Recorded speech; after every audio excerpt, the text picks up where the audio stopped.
Hi welcome back.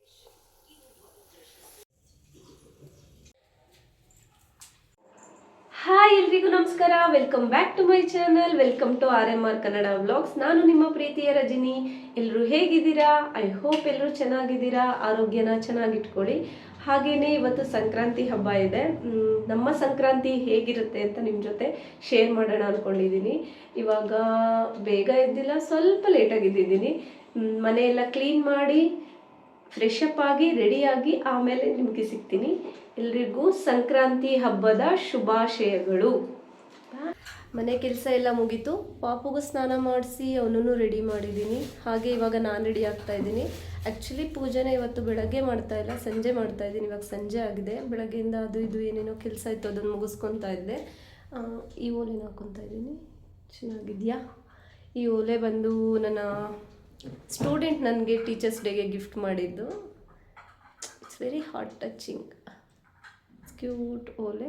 ಹಾಗೆ ಇವತ್ತು ಬೆಳಗ್ಗೆ ಪೂಜೆ ಮಾಡೋಕ್ಕಾಗಿಲ್ಲ ಅಲ್ಲ, ಸಂಜೆ ಮಾಡ್ತಾ ಇದ್ದೀನಿ. ಯಾಕೆಂದರೆ ನಮ್ಮ ಮನೆಯವರು ಸಹ ಕೆಲಸಕ್ಕೆ ಹೋಗಿದ್ರು, ಅವರು ವಾಪಸ್ ಬರಲಿ ಅಂತ ವೆಯ್ಟ್ ಮಾಡ್ತಾ ಇದ್ವಿ. ಅವ್ರ ಜೊತೆ ಪೂಜೆ ಮಾಡೋಣ ಅಂತ. ಅದಕ್ಕೆ ಮನೇಲಿ ಏನೇನು ಕೆಲಸ ಇತ್ತು ಎಲ್ಲ ಮುಗಿಸಿ ಎಲ್ಲ ಪ್ರಿಪೇರ್ ಮಾಡಿ ಇಟ್ಟಿದ್ದೀವಿ. ಇವಾಗ ಸ್ನಾನ ಮಾಡಿ ರೆಡಿ ಇದ್ದೀವಿ. ನಾನು ಅಡುಗೆ ಕೆಲಸ ಮಾಡ್ತೀನಿ, ನಮ್ಮ ಮನೆಯವರು ಸ್ವಲ್ಪ ಪೂಜೆಯಲ್ಲಿ ಹೆಲ್ಪ್ ಮಾಡ್ತಾರೆ ನನಗೆ.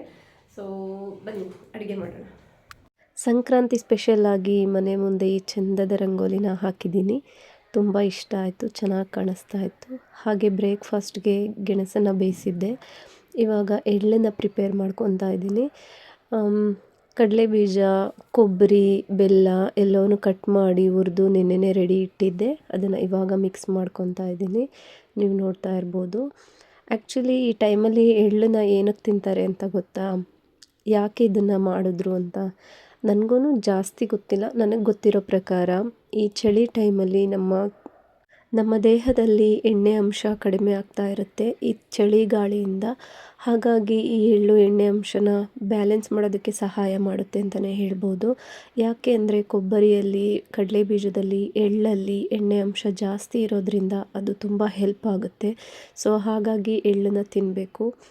ನಮ್ಮ ಪ್ರತಿಯೊಂದು ಆಚರಣೆಯಲ್ಲೂ ನಮ್ಮ ದೇಹಕ್ಕಿರ್ಬೋದು, ನಮ್ಮ ಆರೋಗ್ಯಕ್ಕಿರ್ಬೋದು ಪೂರಕವಾಗುವಂತೆ ಎಷ್ಟೊಂದು ವಿಷಯಗಳು ಅಡಗಿದೆ. ಆದರೆ ನಮಗೆ ಎಷ್ಟೋ ವಿಷಯಗಳು ಗೊತ್ತೇ ಇರೋಲ್ಲ.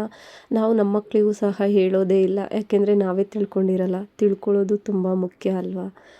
ಹಾಗೆ ಎಳ್ಳನ್ನು ರೆಡಿ ಮಾಡಿದ್ಮೇಲೆ ನಾನು ಅಡುಗೆನ ಸ್ಟಾರ್ಟ್ ಮಾಡಿದೆ. ಇವಾಗ ಕಡುಬು ಮಾಡ್ತಾಯಿದ್ದೀನಿ. ಆಲ್ರೆಡಿ ಸಾಂಬಾರನ್ನ ರೆಡಿ ಮಾಡಿದ್ದೀನಿ. ಕ್ಯಾಮ್ರಾಮ್ಯಾನ್ ಬಂದು ನನ್ನ ಹಸ್ಬೆಂಡ್. ನಾನು ಕಡುಬು ಮಾಡ್ತಾ ಇರೋದನ್ನು ವೀಡಿಯೋ ಮಾಡಿಕೊಟ್ರು ಪಾಪ. ನನ್ನ ಹತ್ರ ಇಡ್ಲಿ ಪಾತ್ರೆ ಇಲ್ಲದೆ ಇರೋದ್ರಿಂದ ಕುಕ್ಕರಲ್ಲಿ ಕಡುಬು ಮಾಡಿದೆ. ಅಮ್ಮ ಹೇಗೆ ಕುಕ್ಕರಲ್ಲಿ ಕಡುಬು ಮಾಡಬೇಕಂತ ಹೇಳಿದರು. ಸೊ ಅದನ್ನೇ ಫಾಲೋ ಮಾಡ್ಕೊಂಡು ಮಾಡ್ತಾಯಿದ್ದೀನಿ ಇವತ್ತು. ಹಾಗೆ ಸಾಂಬಾರು ರೆಡಿಯಾಗಿದೆ. ಬಜ್ಜಿಗೂ ರೆಡಿ ಮಾಡಿಟ್ಟಿದ್ದೀನಿ. ಬಜ್ಜಿ ಮಾಡ್ಕೊಬೇಕು. ಬಜ್ಜಿ ರೆಡಿ. ಹಾಗೆ ಬಜ್ಜಿ ಎಲ್ಲ ರೆಡಿ ಮಾಡಿದ್ಮೇಲೆ ಪೂಜೆಗೆ ರೆಡಿ ಮಾಡ್ಕೊತಾ ಇವಾಗ ಒಂದು ತಟ್ಟೆಯಲ್ಲಿ ನೈವೇದ್ಯಕ್ಕೆ ಎಲ್ಲವನ್ನು ರೆಡಿ ಮಾಡ್ಕೊತಾ ಇದ್ದೀನಿ. ನಮ್ಮ ಹಳ್ಳಿ ಕಡೆ ನಾವು ಇದೇ ಥರ ಇಡೋದು ಪೂಜೆಗೆ. ಕಡುಬು, ಬೇಯಿಸಿರೋ ಅವರೆಕಾಳು, ಹಾಗೆ ಕಡುಬಿನ ಮೇಲೆ ಸಾಂಬಾರು, ಎಳ್ಳು, ಪಾಯಸನ ಮಾಡಿದ್ದೀನಿ.